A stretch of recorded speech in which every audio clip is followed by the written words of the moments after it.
Hey everybody, welcome back to the Thinking Crypto channel. I hope you're doing well. I want to talk about the Ethereum hard fork has gone live. And what does that mean for the price? Because there is now a burning of Ethereum or ETH. And I want to talk about Chainlink with some huge adoption news and price predictions for Chainlink because it's looking very bullish right now. In addition, Uruguay has introduced, a senator has introduced a law to make Bitcoin a legal tender. Game theory playing out. Just like El Salvador, you're going to see more countries do this.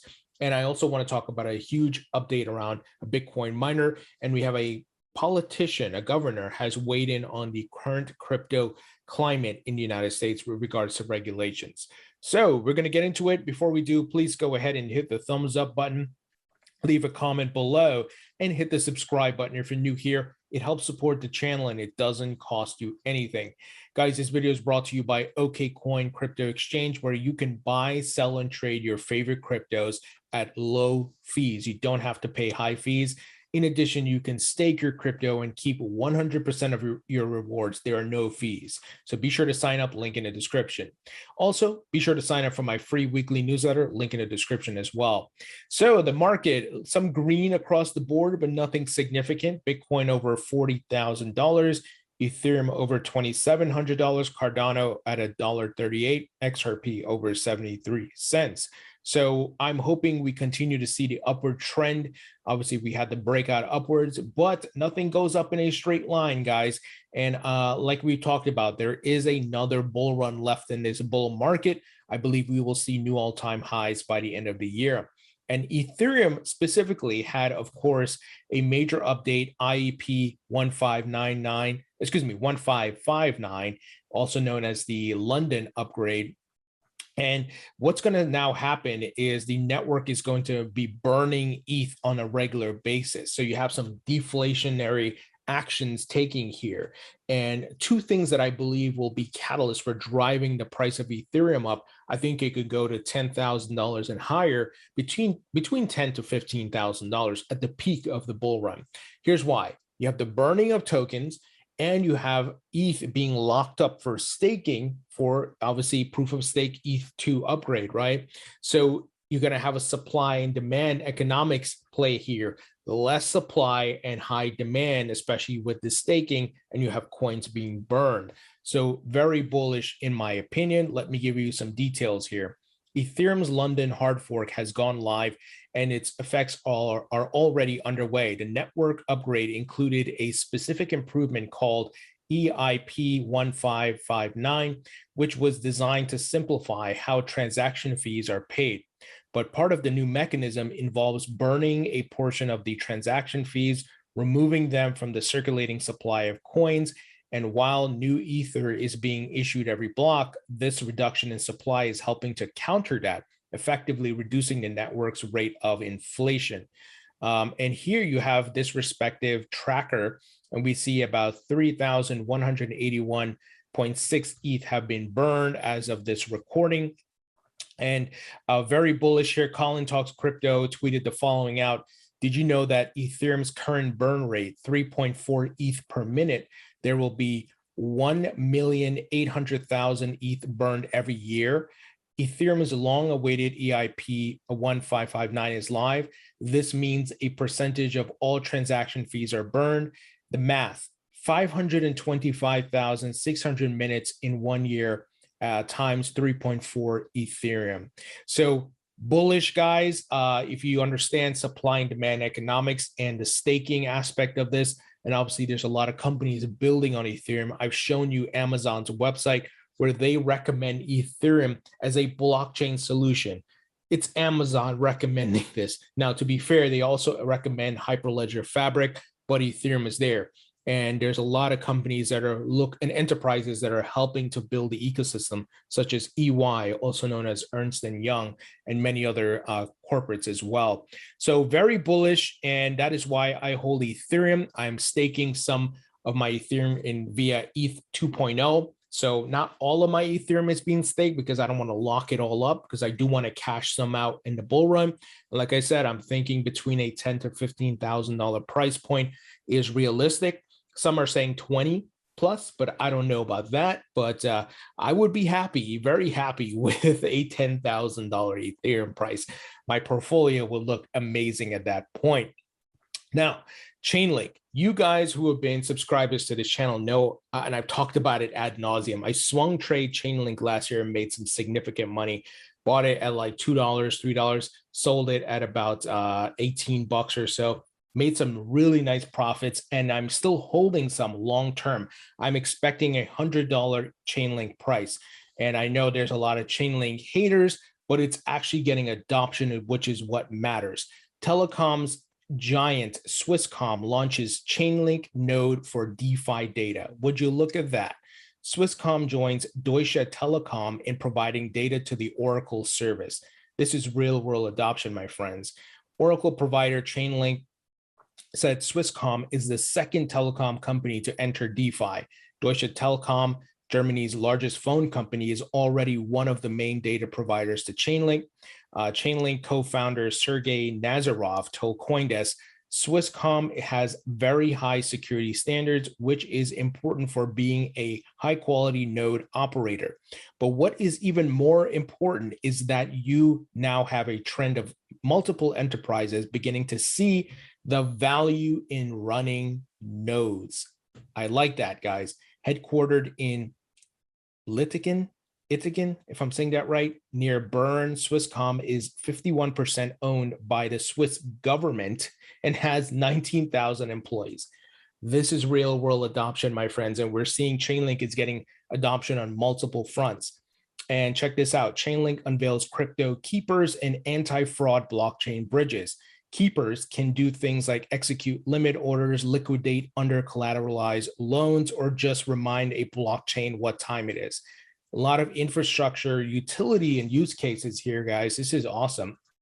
So Chainlink Labs is also standing up cross-blockchain bridges that come with an anti-fraud risk monitoring component. Announced Thursday at Chainlink's annual event, SmartCon. Keepers is a kind of service layer to tell smart contracts how and when to behave. The feature, listen to this, is now live on Ethereum and being adopted by Aave, Syntax, Pool Together, Barnbridge, Bancor, and Alchemex. This is why I hold Chainlink. I'm not telling you you should hold Chainlink. This is not investment advice. But when you look at projects, what are the qualifiers? Can you readily identify the team? Are they getting adoptions? Who are they partnering with? Clearly, Chainlink checks off all the boxes here. And that is why I think it can hit $100 at the peak of this bull market. I would love for it to go higher. I'm keeping my price prediction at $100, and I'm ready to cash out and make some nice profits, guys.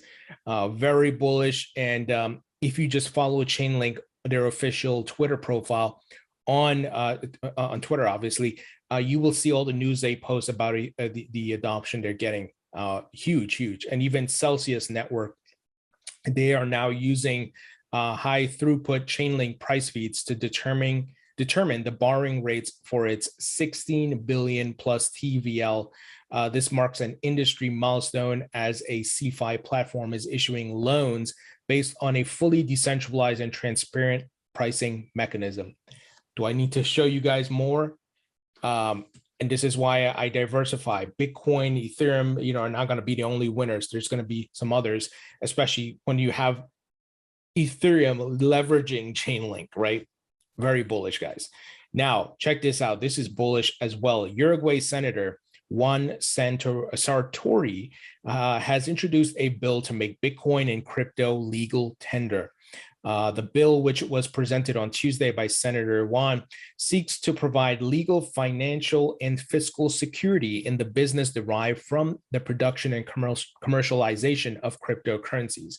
Like I said months ago, when El Salvador made their move, game theory will play out. You will see other countries do this.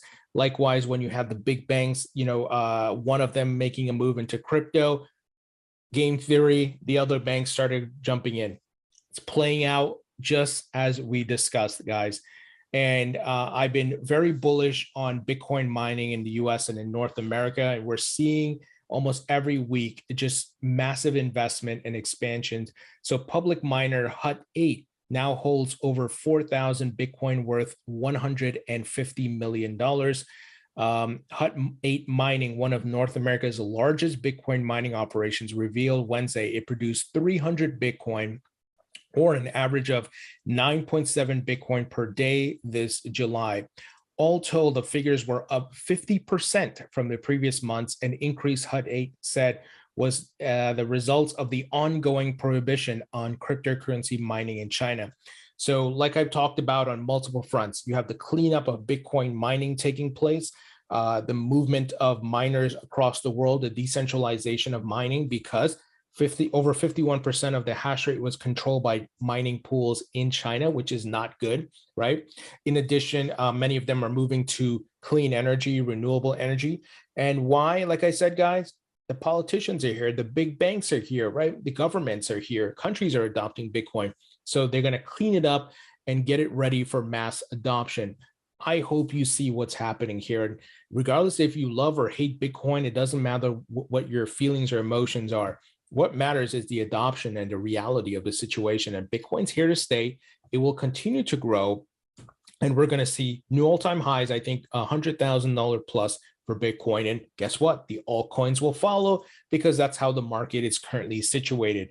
Eventually, I do think certain altcoins will, kind of detach themselves from Bitcoin and will have individual movements. But right now, because of how early we are in the adoption curve, altcoins follow Bitcoin. Finally, Jared Polis, who is the governor of Colorado, he tweeted the following: there is an anti-crypto provision hidden in the massive infrastructure bill that would allow mass surveillance of the crypto economy. The Senate would adopt the Wyden/Toomey amendment to fix, or he said the Senate should adopt, roads/bridges/trains equals good. Destroying the digital token economy equals not good. Absolutely agree with him. So it's great to see we have pro crypto politicians and Congress members and governors and so forth who are coming out against this BS infrastructure bill that we talked about, of course, guys, because sneaky, slimy politician move, right?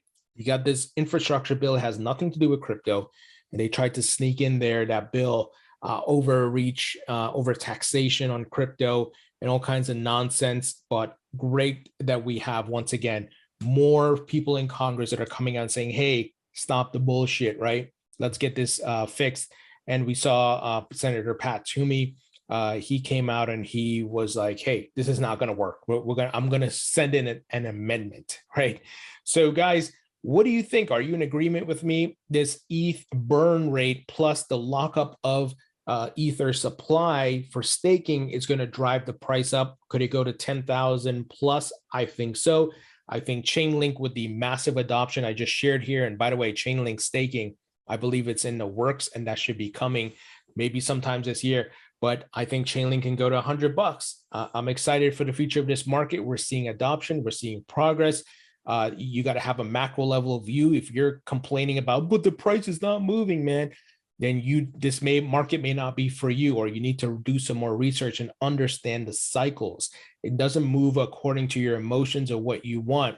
You need to understand market psychology. The price will follow the adoption news. It's not going to be instantaneous because it depends on market psychology of how things are overbought, oversold, and also people who are long versus people who are short, right? Bears versus bulls. You got to study these things, because if not, you're just moving by your emotions. So I hope that's helpful. And I would hope you would continue to subscribe to the channel, watch the content, share the content. I appreciate you guys, and I'll talk to you all later.